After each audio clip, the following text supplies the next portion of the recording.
مکہ کی گرم ریت پر ایک شخص غصے سے قدم مارتا چلا جا رہا تھا۔ اس کے چہرے پر سختی تھی، آنکھوں میں چمک اور ہاتھ میں تلوار۔ اس کا ارادہ صاف تھا۔ وہ ایک نئی ابھرتی ہوئی تحریک کو ختم کرنا چاہتا تھا۔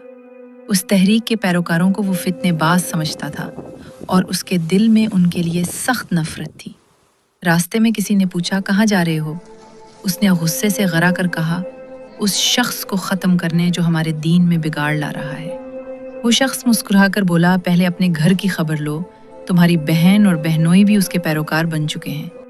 یہ سن کر وہ رک گیا، قدم پلٹے، دل میں طوفان اٹھا۔ غصے سے گھر کی طرف بڑھا۔ دروازہ کھولا تو قرآن کی تلاوت کی آواز سنائی دی۔ بہن اور بہنوئی چھپانے کی کوشش کر رہے تھے، مگر دیر ہو چکی تھی۔ تلوار ہاتھ میں تھی مگر دل میں ہلچل۔ غصے میں اس نے بہنوئی کو مارا۔ بہن بیچ میں آئی تو اس کے چہرے پر بھی ہاتھ اٹھا لیا۔ بہن کے لہجے میں درد تھا مگر الفاظ میں ہمت۔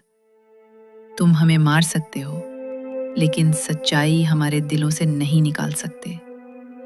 یہ جملہ اس کے دل میں تیر کی طرح پیوست ہو گیا۔ خاموشی چھا گئی، آنکھوں میں ندامت امڑ آئی۔ اس نے کہا، مجھے وہ کلام دو جو تم پڑھ رہے تھے۔ بہن نے قرآن کا صفحہ اس کے ہاتھ میں دیا۔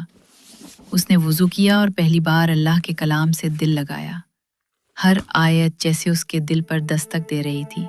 آنکھوں سے آنسو بہنے لگے۔ ایک لمحے میں صدیوں کی سختی نرم پڑ گئی۔ اس نے کہا، مجھے اس شخص کے پاس لے چلو۔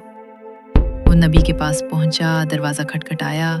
صحابہ گھبرا گئے مگر نبی نے فرمایا، اگر وہ ہدایت کے لیے آیا ہے تو دروازہ کھولو۔ جب وہ اندر داخل ہوا، نبی نے اس کے سینے پر ہاتھ رکھا اور دعا کی۔